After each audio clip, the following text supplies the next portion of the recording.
Ketergantunganmu pada logika dan perhitunganmu itu menyebabkan kamu terdinding dari jaminan Allah. Jika engkau berteman dengan para pecinta dunia, mereka akan menyeretmu untuk mencintai dunia. Jika engkau berteman dengan para pecinta akhirat, maka mereka akan membawamu untuk mencintai Allah Subhanahu wa Ta'ala. Rasulullah SAW bersabda, seseorang akan dikumpulkan sesuai dengan agama temannya. Oleh karena itu, setiap orang dari kalian hendaknya memperhatikan siapa yang ia jadikan sebagai teman. Hadis riwayat Tirmidzi, Abu Daud dan Ahmad dengan matan berbeda. Sebagaimana ketika akan makan engkau memilih makanan yang enak dan tidak berbahaya, dan juga ketika akan menikah kau pilih wanita cantik, maka ketika akan berteman pilihlah orang yang dapat menunjukkan kepadamu jalan menuju keridaan Allah Subhanahu wa Ta'ala. Ketahuilah, sesungguhnya kamu memiliki 3 teman. 1. Harta, ia akan meninggalkanmu saat kau mati. 2. Keluarga, mereka akan meninggalkanmu sendirian di dalam kubur. 3. Amal, ia tidak akan pernah meninggalkanmu. Oleh karena itu, pilihlah teman yang tidak akan meninggalkanmu sendirian di dalam kubur dan akan selalu menghiburmu, yaitu amal soleh.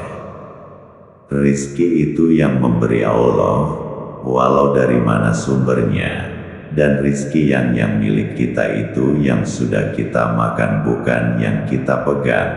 Bisa saja uang yang kita pegang itu bukan rizki kita walaupun kita pegang banyak. Seperti teller bank itu tiap hari megang uang banyak, tapi setelah dihitung malah diserahkan ke banknya, dia ngitung uang orang.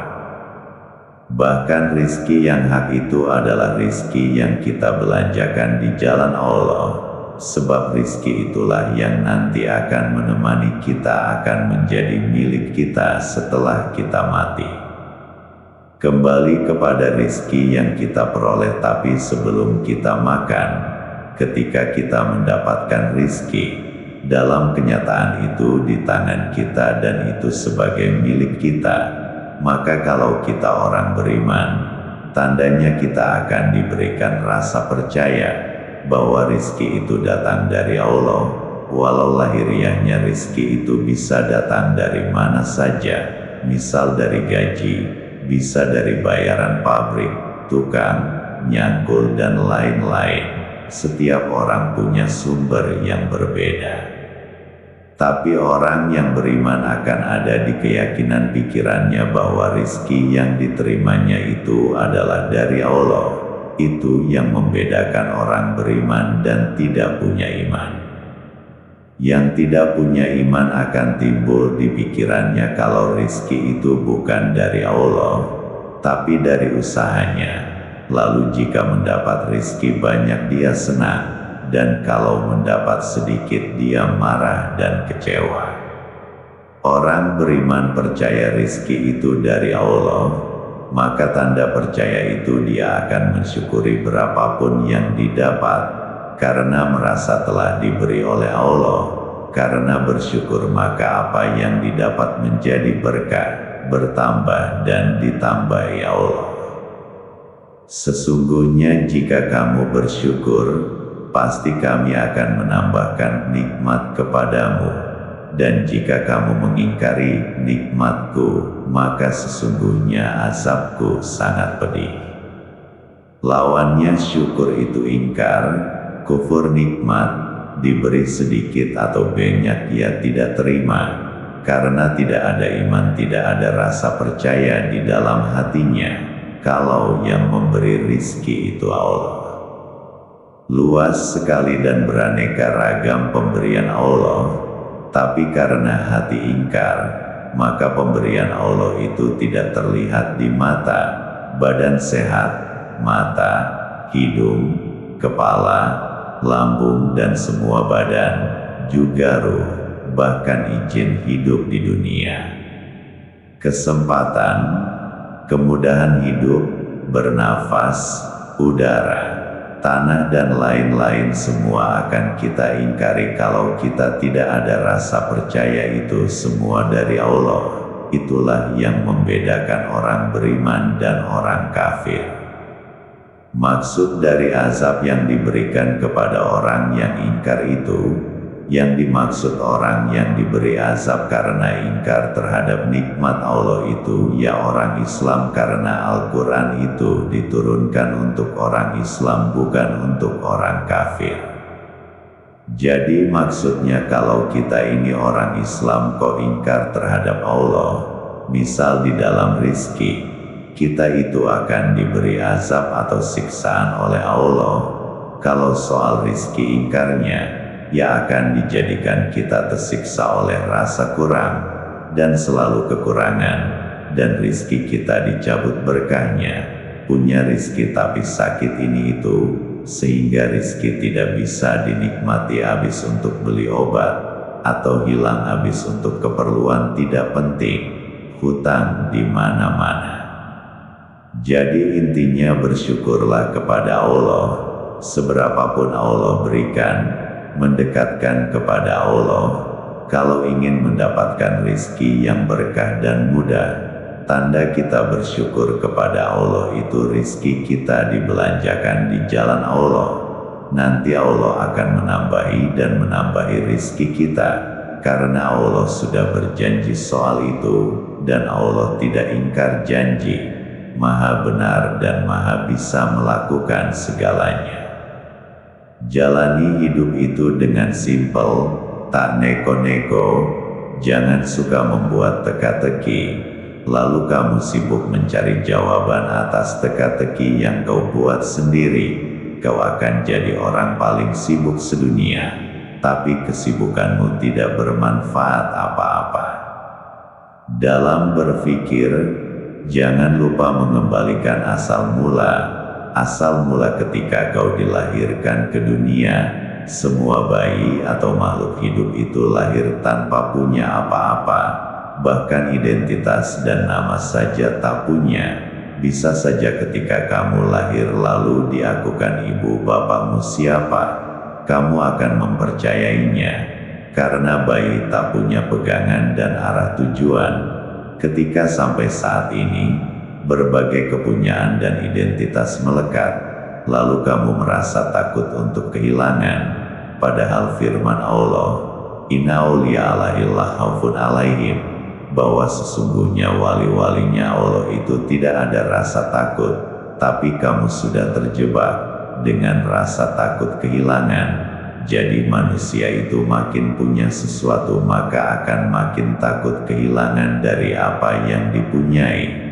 Kamu tak akan menjadi wali atau kekasihnya Allah jika dalam hati dan pikiranmu masih diselimuti rasa takut akan kehilangan. Untuk melepas rasa takut atau khauf, maka harus bisa melepaskan rasa takut itu dengan belajar meninggalkan yang ditakuti akan kehilangan, dan mengubah rasa takutnya dengan harapan atau roja kepada Allah. Khauf dan roja itu sebagaimana dua sisi mata uang yang berbeda. Jika sisi lain di atas, maka sisi satunya ada di sebaliknya. Walau keduanya ada bersamaan tapi tidak bisa muncul bersamaan, takut kepada Allah itu tidak akan muncul kalau masih ada takut kehilangan yang berupa makhluk, yaitu selain Allah, seperti benda, harta, kedudukan, istri, anak, rumah, dan lain sebagainya. Firman Allah, ingatlah, sesungguhnya wali-wali Allah itu tiada ketakutan dan tiada pula dia bersedih hati, yaitu orang-orang yang beriman dan selalu bertakwa kepada Allah. Quran Surat Yunus 62-63. Hasil dari hilangnya takut kehilangan kepada apapun selain Allah, maka tertanam rasa kuat kukuh hati. Ketika diterpa kehilangan selain Allah, maka tidak ada rasa sedih. Karena Allah sendiri yang membolak-balikkan hatimu, bagaimana mungkin Allah tak tahu isi hatimu? Sudah pasti Allah tahu isi hatimu, keadaan hatimu, suasana hatimu. Allah melakukan untuk sebagai wujud bukti. Nanti kalau Allah mengangkatmu sebagai walinya, sementara tak memiskinkanmu dan merontokkan egomu, nanti wali yang lain akan protes, karena kok tanpa ujian kamu jadi wali, lah kok enak. Jadi untuk melepaskan rasa takut kehilangan akan harta, maka tasarufkan semua hartamu di jalan Allah, tanpa sisa, sebagaimana waktu bayi lahir kamu tak membawa harta dari dalam kandungan ibumu, sebelum Allah yang langsung akan mengambil darimu dengan paksa. Sebenarnya punya dan tak punya itu tak ada bedanya, jika kamu sudah berdiri di makom kewalian, karena kamu sudah berdiri di makom hakikat. Tapi punya dan tak punya itu sangat kuat mempengaruhi batin dan perubahan tingkah dan wajahmu, jika kamu masih berdiri di makom orang kebanyakan. Makanya Allah melakukan seleksi ketat, dan tahu siapa saja yang pantas dan layak menjadi wali-walinya. Jika kamu mampu membelanjakan semua hartamu tak tersisa di jalan Allah, maka baru kamu itu keluar dari salah satu pintu dari sekian banyak pintu khauf atau ketakutan. Makanya perlu berulang-ulang kamu ada dalam keadaan papa, tak punya apa-apa, dalam dompet atau kosong dalam ATM-mu, tak punya harapan-harapan pada yang namanya harta, itu untuk melatih hatimu agar hanya bersandar pada Allah. Sekarang kamu keluarkan 500 juta misalkan, semua yang kamu punya, Allah mengganti dengan nilai yang sama itu sangat mudah, tapi menetapkan hatimu sampai pada tahapan, bahwa kamu yakin Allah akan menggantinya, itu yang harus dilatih berulang-ulang dilakukan, seperti paku harus dipukul berulang-ulang dengan palu, agar menancap dengan kuat. Padahal tebal tipis keyakinanmu kepada Allah itu yang akan jadi penenmu. Cepat lambatnya Allah mengganti apa yang kamu belanjakan di jalannya. Itulah maksud dari Allah itu tergantung pada prasangka hambanya. Serahkanlah segalanya kepada Allah, karena Dialah yang memelihara dan menjaga segalanya, sejak dari awalnya hingga kekal selamanya. Dialah yang menjaga dirimu di dalam rahim ibumu sebelum kamu dilahirkan, dan Dia pula lah yang memelihara kamu semasa kamu masih bayi. Ketergantunganmu pada logika dan perhitunganmu itu menyebabkan kamu terdinding dari jaminan Allah, dan Allah menyerahkan urusanmu dengan kekuatanmu sendiri. Tak heran kamu akan merasa lelah dan capek karena semua hanya bisa selesai ketika kamu mengurusnya. Seakan kamu akan menjadi orang paling capek sedunia karena semua kamu yang mengurusnya, harus kamu orang lain pun tak bisa. Itulah awal akan timbul berbagai penyakit di hatimu. Maka belajarlah menyerahkan segala sesuatu pada Allah. Berusahalah bertawakal, mengurus dunia hanya sekedarnya saja, biarkan Allah yang menguruskan. Niscaya kamu akan dalam tanggungan Allah. Mendekat saja terus siang malam tanpa henti, maka akan diperlihatkan bagaimana Allah membereskan segala urusanmu dengan mudah dan tak kamu sangka. Kamu ingin rizkinya lancar, tapi zikir tak mau, malas, ya jadi orang biasa, banting tulang, nyangkul di sawah, kamu nyangkul di sawah sampai keluar asap, gaspol, tetap rizkimu akan sedikit. Ingat pencipta alam semesta ini itu Allah. Alam semesta isinya itu bukan kamu saja. Jadi selain bumi masih banyak alam-alam yang lain. Semua makan, semut saja makan.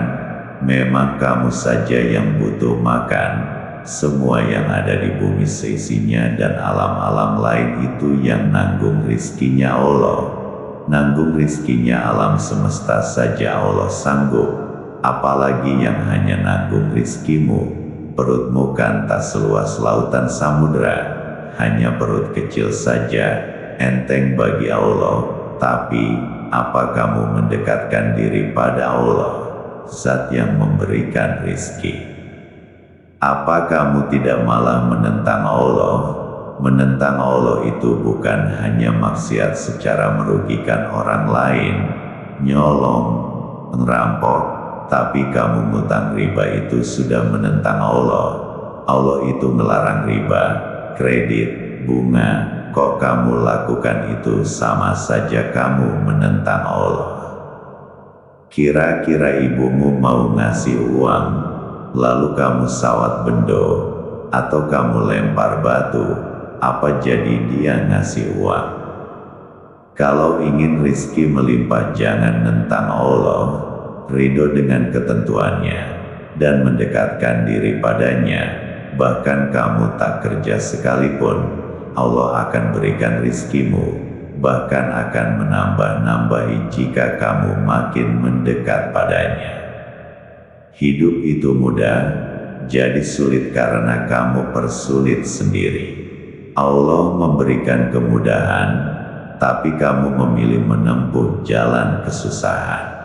Lingkungan, pergaulan, masyarakat mengajarkan agar kamu hidup seperti mereka, berpola pikir seperti mereka, padahal Al-Quran, kalam yang dari pencipta semesta, yang menanggung rizki semua makhluk alam semesta malah tak diikuti.